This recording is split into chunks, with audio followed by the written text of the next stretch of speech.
여러분, 우리는 살면서 참 많은 영향을 받습니다. 어느 부모 밑에서 자라는가에 따라서 생각과 가치가, 그리고 음식의 어떤 것도 그렇고 습관도 참 많이 다른 것을 봅니다. 또한 어느 나라에서 태어났는지에 따라, 그죠? 동양이냐 서양이냐, 또 대한민국이냐 일본이냐 중국이냐, 그죠? 나라가 따라서 참 많은 다른 것들을 우리는 볼 수가 있습니다. 뿐만 아니라 어느 시대에 태어났느냐.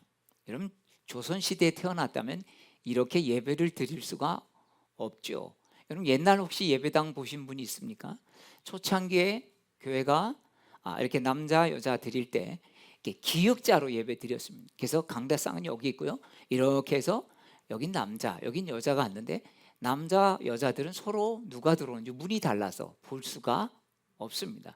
저 어릴 때만 해도 예배당에 딱 보면 이쪽은 남자 저건 여자, 칸이 없지만 저 어릴 때 이렇게 교회 가보면 부부가 들어와도 이렇게 나눠서 앉으니까, 저도 자연스럽게 어릴 때 예배 참석하면 그냥 남자 쪽에 앉고 같이 앉는 경우는 거의 없는, 여러분도 아마 그런 경험들을 하셨을 것입니다.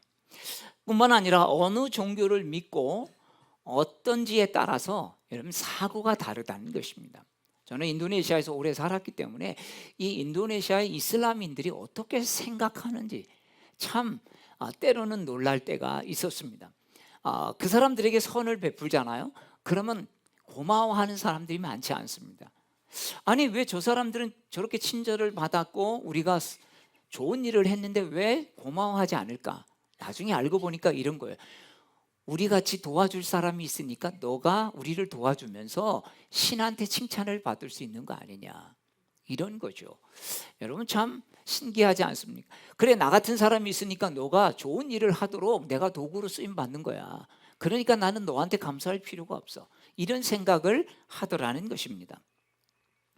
여러분, 우리가 어떤 특정한 사건이나 영향이 아니라면 평소에 우리 생각이, 그래서 왜 오랜 시간 동안 이런 생각들이 굳어져 왔기 때문에 여러분 쉽게 바뀌지 않습니다. 뭔가 정말 특별한 어떤 경험이나 아니면 내 인생 속의 위기를 경험하면서 내가 그동안 살아온 가치들을 송두리째 바꾸지 않으면 존재하기 어려운 그런 위기 속에서나 내 자신을 돌아보게 된다는 거죠. 내가 잘못 살았다, 내 생각이 틀렸다. 여러분, 우리도 어떤 중요한 관계가 깨질 때, 특별히 자식과의 문제가 생기거나 부부간에 큰 문제가 생길 때 우리는 서로 돌아보게 되죠. 처음에는 나만 잘한 줄 알았는데 나도 뭔가 문제가 있으니까 이렇게 자꾸 부딪히는 게 아닌가. 또 자녀들하고의 관계 속에서 보면 이게 진짜 세대 차이구나. 내가 우리 자녀들의 세대를 받아주지 않으면 정말 얘네들하고 이해하기가 어렵겠구나라고 하는 것이죠. 여러분, 초대교회 성도들도 마찬가지였습니다. 그러나 예기치 못한 일로 인해서 이전에 경험하지 못한 새로운 경험들을 한 것을 우리는 사도행전을 통해서 보게 됩니다. 바로 마가의 다락방에 모였던 120명의 성도들이었던 것입니다. 이들은 당시에 남자의 수만 세던 문화를 깨고, 여러분 사도행전 2장을 읽어보면 120명이라고 되어 있습니다. 만약에 전처럼이었다면 어떻게 됐을까요? 남자 몇 명만 세고 그리고 나머지 여자와 아이, 이렇게만 했던 것이었습니다. 그런데 이 부분에서는 마가의 다락방에 120명이 모였는데 남자가 몇 명이고 여자가 몇 명이고 아이가 몇 명, 아예 이런 것들이 없이 다 남자 여자 남녀노소 할 것 없이 어린아이든지 어른이든지 한꺼번에 세고 있다는 것입니다. 남자의 수만 세던 문화를 깨고 남자와 여자, 어린아이와 어른을 구별하지 않았을 때, 여러분 이런 장벽들이 허물어졌을 때 강력한 성령의 임재가 나타났다는 것입니다. 남녀 간 어른의 아이의 차별의 편견이 사라졌을 때 성령의 시대가 열렸다. 여러분, 우리는 이런 부분에서까지도 이 말씀을 볼 수 있는 것입니다.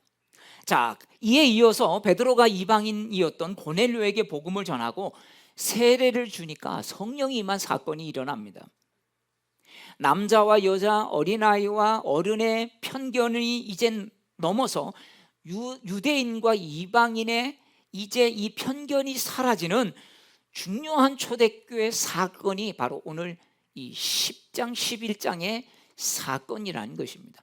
10장은 고넬료와 베드로의 특별한 만남이고, 이 고넬료와 베드로의 특별한 만남을 이제 다른 사람들이 그것을 비난하는 상황 속에서 이제는 베드로에게 말을 들으면서 그에게 동의해가는 이런 초대교회 공동체의 모습들이 오늘 성경에 기록이 되어 있는 것입니다. 왜냐하면 이방인들에게 복음이 전해지고 성령이 임한 사건을 성경이 자세하게 설명하고 있는 이유가 뭐겠습니까? 그것은 바로 이방인들에게 복음을 전하는 장벽이 여전히 교회 안에 있기 때문에 이것을 잘 설명해 주는 것은 굉장히 공동체 안에 필요한 부분이었기 때문이 아니겠습니까? 굳이 설명할 필요가 없죠. 우리가 지난주에 10장을 보면 11장은 거의 비슷한 내용이죠. 같은 내용을 지금 베드로가 11장에서는 설명해 주고 있는 것입니다. 누구에게? 그 당시에 초대 교인들, 특별히 이 보수적인 유대인 기독교인들에게 왜 너 이방인과 함께 밥을 먹고 교제했느냐, 이 부분에 대해서 납득할 수 있게 얘기 좀 해봐라 하면서 비난하고 있었기 때문입니다. 자, 2절과 3절 말씀을 우리 함께 읽도록 하겠습니다. 2절 3절입니다. 시작. 베드로가 예루살렘에 올라갔을 때에 할례자들이 비난하여 3절 이르되 내가 무할례자의 집에 들어가 함께 먹었다 하니. 베드로가 이방인에게 복음을 전했다는 소식을 듣고 유대인들은 충격을 받은 것입니다. 유대인들이 바로 기독교 공동체에 속한 사람들은, 아니 베드로가 아직도 교회에서 협의도 안 된 상태에서 이방인들에게 복음을 전해도 된다, 아직 협의를 하지 않았는데 이거는 일방적으로 지금 베드로가 어떻게 보면 돌발적인 행동이 아니냐라고 하는 생각으로 보았고, 이로 인해서 베드로 너까지도 이제는 부정하게 된 것이 아니냐라고 하는 문제가 있었기 때문입니다. 당시 물론 율법을 보매 부정해졌다는 이유는 표면적인 이유였고, 당시 극단적인 유대 그리스도인들은 자신들만 구원을 얻는 특권으로 생각했는데 이방인들도 예수 믿고 구원받았다는 소식에 적지 않게 마음이 불편해진 것입니다. 여러분, 이방인들에게 성령이 역사한 게 이 유대 보수적인 기독교인들에게는 중요한 게 아니었습니다. 자신의 전통, 장로들의 교훈이 무시된 게 문제였던 것이죠. 이방인들이 믿음을 가지고 성령을 체험하건 성령을 체험하지 않았건 그들에게 그게 중요한 건 아닙니다. 사실 스데반의 순교 이후에 복음이 어디까지 전파됩니까? 사마리아 전파되죠. 그리고 빌립보에서 이 이디오피아 간다게 네시에게 또 복음이 전파됩니다. 옛날에 네시에게는 복음이 전할 생각조차 못한 것이죠. 왜? 부정한 사람이었기 때문이죠. 그런데 그렇게 이미 복음이 전파됐는데도 아직도 교회 안에서는 이방인들에 대한 복음이 전파되는 것에 대한 거부감이 있었던 것입니다. 자, 왜 그런 거부감이 있었을까? 사람들은요 그렇게 생각합니다. 가치 있는 것은 소수만 누려야 그게 가치가 있다고 느끼죠. 소수만 가치가 있을 때, 누릴 때 그 가치는 특별하다고 생각을 하는 것입니다. 남들이 가지지 못한 걸 가지고 있으면 조금 그래서 특별하고 자랑할 수 있지 않겠습니까? 유대인들에게도 이런 우월감들이 있었던 것이죠.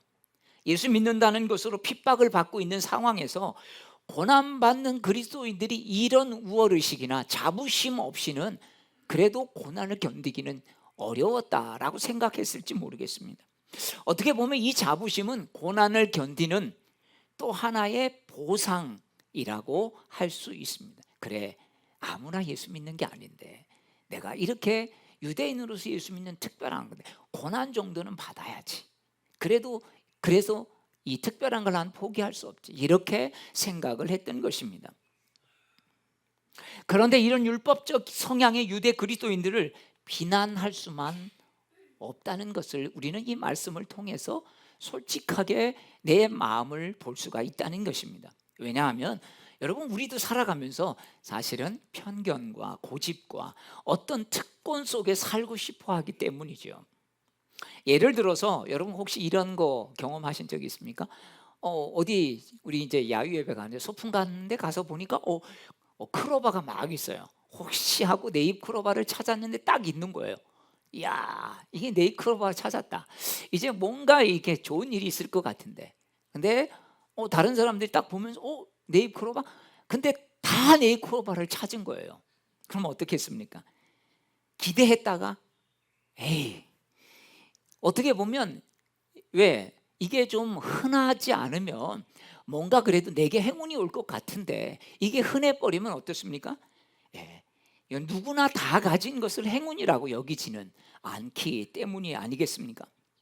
그래서 누구나 이런 특권과 차별을 누리려고 하는데, 그렇기 때문에 사람들이 상업적으로 이용을 당하는 것입니다. 여러분, VIP라고 하면 더 돈을 많이 지불하려고 하죠.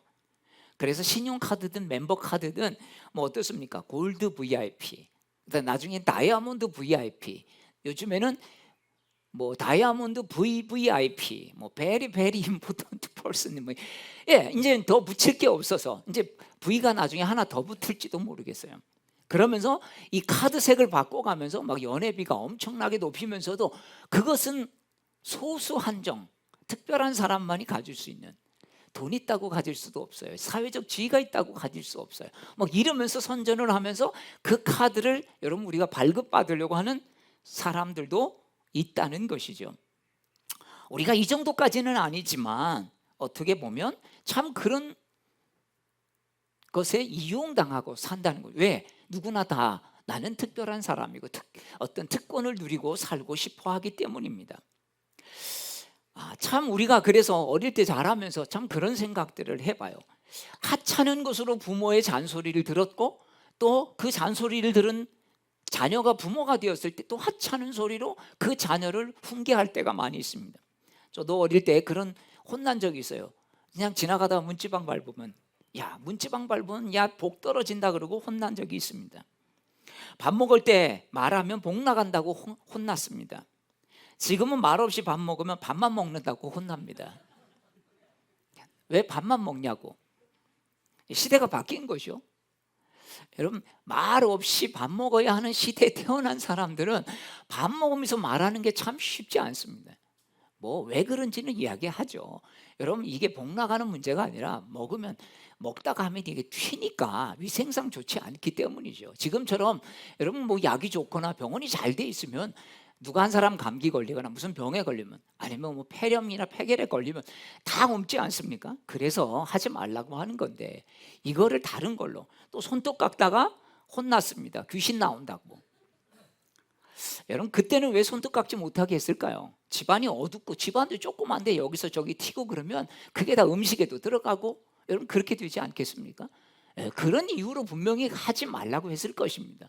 그런데 뭐 거기에다 귀신을 붙이고 뭐 복을 붙이고 이런 것들이 너무나 우리는 자연스럽게 해서 또 자녀들에게 또 아무 생각 없이 이러한 것들을 가르칠 때가 있지 않습니까?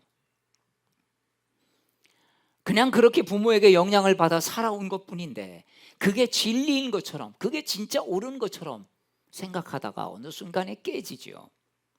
여러분, 옳은 게 아니라 그것은 그냥 그렇게 산 것입니다. 그래서 익숙한 것입니다. 익숙한 것 때문에 어떻습니까? 진리도 옳은 것도 아니에요. 뭐 분명히 이유는 있겠죠. 위생에 문제가 있을 겁니다. 그러니까 야 그건 별로 위생에 좋지 않으니까 그냥 다 먹고 입에 음식 없을 때는 말해도 돼. 뭐 이렇게. 근데 요즘에는 이제 그렇게 자연스럽게 바뀌지 않습니까? 여러분, 내가 알고 있던 지식조차도 이젠 다 바뀌어 버립니다. 제가 책을 읽다가 우리 학교 다닐 때는 수금지화, 이 태양계를 수금지화, 목토, 천해, 명 이렇게 배웠거든요. 근데 지금은 2008년부터 이 명왕성은 이 태양계로 안 친다네요. 수금지화, 목토, 천해 여기까지 쳐주고 이제 명왕성은 탈락했다는 겁니다. 내가 옛날에 배웠던 지식이 이제는 아무것도 쓸모가 없어 지워버린 것입니다. 여러분, 이것만 그렇겠습니까? 내가 아는 것이 정말 진리인 것처럼 생각하면서 내 자신을 고집을 꺾지 않는 것이 얼마나 많이 있습니까? 그러면서 뭐가 돼요? 싸움이 되죠. 그러다 보면 티격태격하면서 감정 싸움으로 또 바뀌어집니다. 진리의 문제가 아니라 감정의 문제가 된다는 것입니다. 자, 베드로도 자신을 비난하는 사람들에게 비난으로 대항할 수 있었습니다. 지금 무슨 얘기하는 거냐? 응? 이게 뭐가 문제냐? 지금 빌립도 지금 복음을 전하고 얼마든지 그렇게 하면서 또 대항할 수도 있었을 것입니다. 그런데 베드로는 비난으로 대항하지 않고 자세하게 설명해 줍니다. 자, 4절 말씀을 한번 보십시오. 4절에 뭐라고 되어 있습니까? 베드로가 그들에게 이 일을 차례로 설명하여 이르되, 이렇게 되어 있습니다. 베드로는 왜 자신이 무할례자의 집에 들어가게 되었는지를 자초지정 설명해 주고 있다는 것입니다. 자신이 기도할 때 환상을 보았다는 거예요. 내가 기도하려고 옥상에 올라갔는데 갑자기 기도 끝나고 배가 고픈데 보자기가 내려왔어. 환상 중에 이걸 먹으라. 하나님, 이 더러운 것을 왜 저보고 먹으라고 합니까? 하나님께서 이렇게 말씀하셨다는 거예요. 야, 내가 깨끗하다고 했는데 왜 너가 속되다고 하느냐. 이런 일이 3번씩이나 있었다라고 말해주고 있습니다. 베드로는 불필요한 오해나 부당한 비난을 받거나 비난할 필요가 없기 때문에 설명을 자세하게 설명하고 있습니다. 그러면서 뭐라고 말합니까? 베드로도 나도 처음에는 그거 생각에 동의하지 않았다. 그런데 하나님께서 3번이나 말씀하셨다. 내가 거룩하다고 하는데 왜 너가 속되다고 하느냐. 나도 처음에는 속된 것을 어떻게 먹느냐, 먹지 못하겠다고 하나님 앞에 항변하던 사람이었다. 나도 너희와 처음에는 생각이 같은 사람이었다 라고 말하고 있는 것입니다. 자, 그러면서 고넬료 측에서 보낸 사람들에 대한 이야기까지 11절에서 해주고 있습니다. 자, 11절 말씀을 우리 같이 읽도록 하겠습니다. 시작. 이런 일이 3번 있을 후에 모든 것이 다시 하늘로 끌려 올라가더라. 그 다음에 12절, 성령이 내게 명하사 아무 의심 말고 함께 가라 하심에 이 6 형제도 나와 함께 가서, 이렇게 말합니다. 자, 나만 그런 게 아니라 누가 있다고요? 증인 6명이 있다는 얘기입니다. 아니, 베드로 입장에서는 화가 날 수도 있는 것이죠. 성령께서 시키신 이고 증인도 있다. 근데 너희가 왜 자꾸 트집 잡느냐? 지금 질투하는 거냐? 라고 할 수도 있습니다. 자기 경험만 말할 수도 있습니다. 그렇지만 성령께서 시키신 일이고 나만이 아니라 6명이 함께 갔다.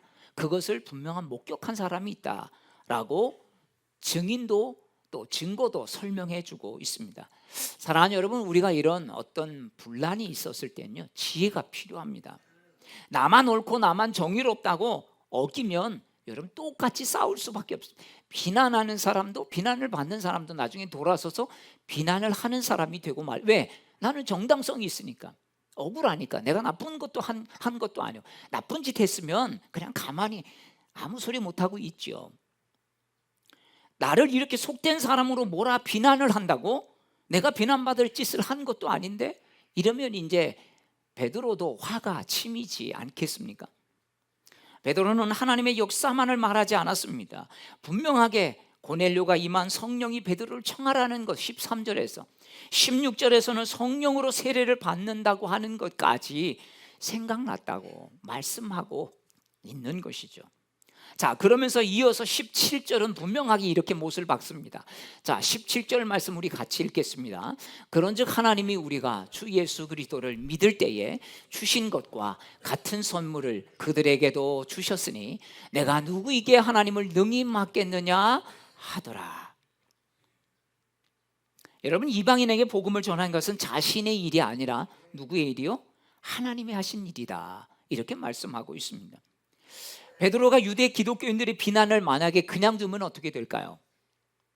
베드로를 비난하는 교회 안의 사람들을 죄를 범하도록 그냥 내버려 두는, 방관하는 또한 그런 것이 될 수 있고, 베드로도 성령의 인도를 받았음에도 불구하고 신앙에 어긋난 행동을 하는 사람처럼 비치게 되어서 다른 사람들이 또 하나님의 역사를 볼 때 못하게 막는 일이 되기도 하기 때문에 베드로는 그냥 아이고 내가 진짜 더러워서 이렇게 하지 않고 그것을 차분하게, 그리고 겸손하게 침착하게 교회 공동체 안에 설명을 했다는 것입니다.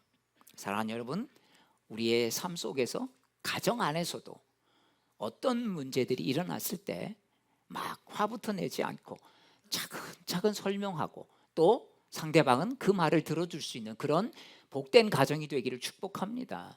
또 우리 직장에서도 마찬가지로, 또 여러분 교회 안에서도 정말 우리가 어떤 공동체를 살아갈 때 그냥 다짜고짜 비난하거나 판단하지 않고 기다려주고 설명을 듣고 그것에 대해서 우리가 함께 그렇구나, 내가 잘못 생각했구나, 그런 일도 있을 수가 있지. 여러분, 우리가 때로는 이해하지 않는 일들 속에서는요, 내가 이해하지 못하는 일이 있는 거지 왜 저러는 건지 이해 못하지만 여러분, 거기에는 다 뭐가 있어요? 납득할 이유가 있다는 사실을 우리는 잊지 말아야 할 것입니다. 구차한 변명이 아니라 하나님이 하시는 일을 겸손하게 그리고 충분히 침착하게 설명하는 것이 필요하다는 것이죠. 오늘 본문은 우리에게 말씀해 주시는 것이 있습니다. 베드로는 자신을 비난하는 사람들을 향해 비난으로 맞서지 않았다는 것입니다. 우린 대부분 많은 사람이 비난 오면 화가 나서 감정적이 생기어서 이성을 조금 이렇게 잘 활동하지 못하고 뭐가 나옵니까? 감정의 언어들이 섞여서 나올 수도 있다라고 하는 것이죠. 여러분, 감정의 함정에 빠지면 본질의 문제는 흐려져 버리고요, 사단이 싸움을 붙이는 것에 놀아나는 꼴이 되고 만다는 것입니다. 사단에 속는 것입니다. 교회에서 싸움이 일어나는 주요 원인도 가정에서 일어나는 것도 직장에서도 여러분 마찬가지죠. 사단이 본질을 흐려버리고 감정을 자꾸 부추기기 때문에 사람은요, 이 감정이 쌓이면 이성을 제대로 작동시키지 못하기 때문입니다. 그래서 여러분, 우리는 분명히 이럴 때 좀 더 내 마음을 내려놓고 주님 앞에, 주님, 이걸 어떻게 주님, 내가 이해하지 못하는 부분이 충분히 있을 텐데 그 부분도 주님, 내가 생각할 수 있는 마음의 여유와 마음의 크기를 더해 주십시오 라고 기도할 수 있어야 할 것입니다. 베드로는 자신을 비난한 사람들에게 성령의 인도하심으로 가게 되었다라고 말합니다. 그리고 정결함의 기준은 사람이 하는 것이 아니라 하나님께 그 기준이 있다라는 사실도 베드로는 빼놓지 않고 이야기해 주고 있습니다. 근데 우리는 대부분 아마 여기 앉아 계신 분들 다 그럴 거예요. 좋은 게 좋은 거니까 그냥 거기까지만 이야기하고 말아요. 근데 베드로는 진리까지도 여기서 꼭 이야기해 주고 있다는 것입니다. 우리가 더럽다, 더럽지 않다라고 할 수 있는 우리는 존재가 아니라 하나님이 더럽다고 하시면 더러운 것이고 하나님이 더럽지 않다고 하시면 하나님 더럽지 않은 것이다 라는 진리를 말해주고 있는 것이 아니겠습니까? 보통 사람은 자신이 가진 편견이 깨질 때 어떻습니까? 두려움이 느낍니다. 왜? 내가 그걸 너무나 오랫동안 그걸 붙잡고 살아왔기 때문이지요. 자신이 굳게 지켜왔던 자기 의가 무너지는 경험은 사실 좀 처참하죠. 그래서 어떤 큰 일을 통해서 자신이 가졌던 생각들 그리고 붙잡고 살아왔던 그게 깨지면 마치 내가 그동안 내가 모든 걸 다 잘못 살아온 것으로 부정하는 격이 되기 때문에 그러고 싶지 않은 것입니다. 그런데요, 그 편견이 깨어지면요, 우리는 훨씬 더 자유함을 맛보게 됩니다. 우리가 자녀와의 관계도 마찬가지죠. 정말 여러분 가정에서 했고 또 여러분 키웠지만 여러분 자식이지만 어떻습니까? 우리 세대하고는 너무나 다르죠. 당연히죠. 우리는 너무나 가난한 후진국에서 태어났고 지금 아이들 중진국 선진국에서 태어나지 않습니까? 그러니까 사고 구조가 다를 수밖에 없고요. 이제는 그 주기도 짧아져요. 이제 30대 애들이 20대를 이해 못하겠대요. 다르다는 거죠. 절대 진리가 아닌 개인의 편견을 내가 왜 고집했는지 여러분 그것이 깨지고 나면 후회하게 됩니다. 이것이 나를 그동안 너무 많은 것을 막고 있었구나. 내 편견에 갇혀서 살고 있었구나. 이게 나를 못 살게 굴었던 주범이구나. 아무것도 아닌 것에 내가 왜 이렇게 마음이 불편했는지 이제야 알게 되는 것이 아니겠습니까? 제자 훈련하면서 참 그런 것들을 함께 나눴습니다. 사람마다 자기 기준이 있는데요, 그 기준이 다 다르고요. 또 어떤 영역에서는 다르다는 것입니다. 어떤 사람은 뭐 청소하는 부분에서 자기 기준이 깐깐할 수도 있죠. 근데 어떤 사람은 그게 아무 기준이 안 돼요. 그게 별로 중요하지 않은 거예요. 그런데 그것을 이야기했는데 만약에 그렇게 된다면 거기에 자기 나름대로는 하지만 자기 기준에 못 미치니까 그게 늘 불만족이 될 수도 있는 것이겠죠. 근데 사람마다 기준이 높고 낮은 게 다 있다는 것입니다. 저렇게 해서도 자기 기준에 따라서 한 거겠지. 근데 여러분 그게 불편하다면 내 기준이 너무 높은 것입니다. 그렇다면 어떤 일들이 벌어질까요? 우리도 다른 사람에 의해서 어떤 영역에서는 또 내가 아무리 최선을 다해도 그 사람의 기준에 맞지 못하는 사람이 될 수 있다라고 하는 것이죠. 여러분 유대인 그리스도인들은 베드로의 환상을 통해서 결국 모두가 다 부정한 사람이었고 성령의 임재가 필요한 사람임을 깨닫게 됩니다. 그래서 18절에 베드로를 비난하던 사람들이 어떻게 됩니까? 자, 18절 말씀 좋은 결말을 맺고 있는데 우리 같이 읽겠습니다.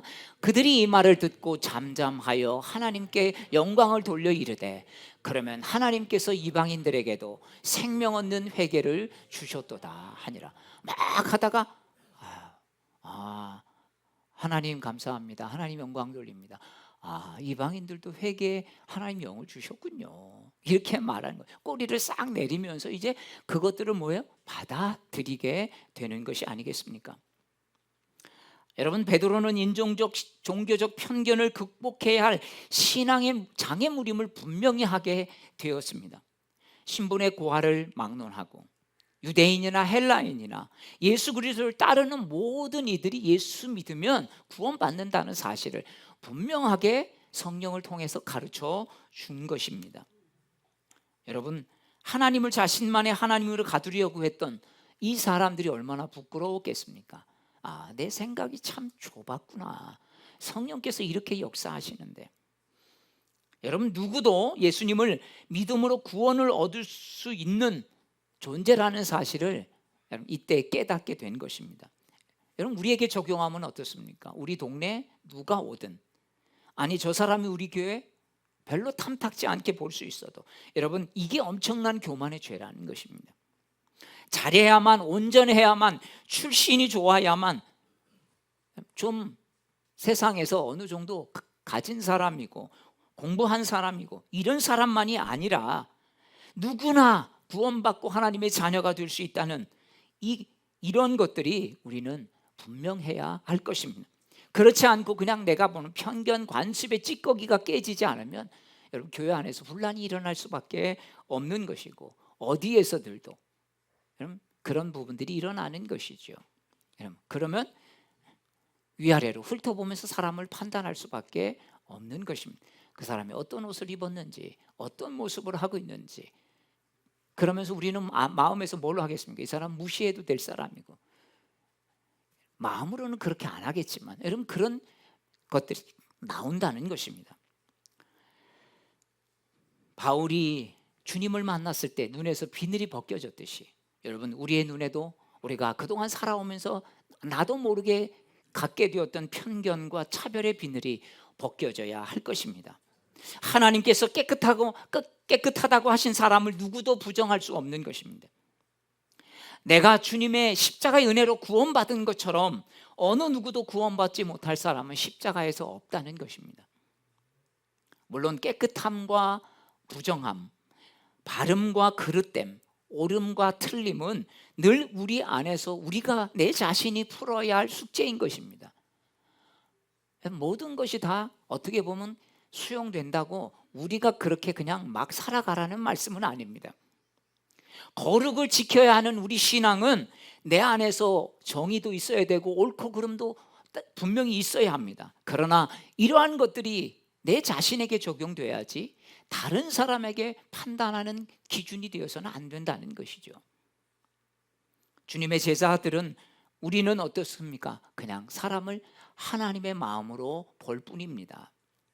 하나님도 차별하시지 않는데 여러분 우리가 무슨 자격으로 판단하고 차별할 자격이 있겠습니까? 하나님은 차별 없이 모든 사람을 사랑하시는 줄로 믿습니다. 일을 잘하고 못하고와 상관없습니다. 나에게 유익이 되든 나에게 유익이 되지 않든 상관없습니다. 그가 진실한 사람이냐 거짓된 사람이냐 이것도 사실은 상관없습니다. 우리는 사람에 대한 태도는 부드럽고 관대하게 주님의 마음으로 그를 맞이해야 할 것입니다. 여러분, 이게 하나님 우리에게 말씀하시고 십자가를 통해서 우리에게 주신 십자가의 사랑이 아니겠습니까? 하나님께서는 베드로의 일행이 도착할 수 있도록 고넬료를 미리 준비시킨 것처럼 여러분, 오늘날도 준비된 이런 영혼들이 있다는 것입니다. 이 고넬료와 같은 영혼을 찾는 것이 바로 뭐겠습니까? 전도하는 거죠. 내가 그 사람 뭘 설득한다고 해서 안 믿는 사람이 나오는 게 아닙니다. 이런 고넬료와 같은 사람을 찾는 것, 이게 바로 여러분 전도인 것입니다. 그래서 우리는 내 기준과 판단은 하나님의 일하심 앞에서 내려놓는 순종이 있어야 합니다. 저도 전도하다 보면 그런 경험이 있었다고 말씀을 드렸죠. 인상이 험한 사람에게는 전도지 주면 한 대 맞을 것 같아서 그냥 이렇게 스킵하고 막 지나간 적이 있습니다. 저 사람 주면 그냥 오히려 욕만 먹을 것 같아. 여러분, 정말 그럴까요? 순한 사람 생긴데 패대기 치면서 욕한 사람도 봤습니다. 우리가 보는 거하고 너무 다르다는 거죠. 사랑하는 여러분, 오늘 본문에서는 교회의 연합을 배웁니다. 비난은 멈추고 잠잠케 하신 하나님의 역사, 공동체 누구도 우리는 차별해서는 안 되는 것입니다. 이것이 바로 하나님의 차별하시지 않는 속성이기 때문입니다. 성령 하나님은 항상 그래서 우리보다 먼저 일하십니다. 그래서 우리를 맡고 있는 장벽들이 허물어졌을 때 초대교회 120문도가 남자나 여자나 어린아이나 어른이나 상관없이 그 120명의 숫자를 세지 않고 모여서 성령을 기다렸을 때, 여러분, 성령이 임재하셨던 것처럼 우리 안에 있는 이런 차별들, 거부감들, 내가 판단하는 것들 다 내려놓고 주의 말씀에 우리가 순종할 때 하나님은 놀랍도록 저와 여러분의 삶을 통해 역사하실 줄로 믿습니다.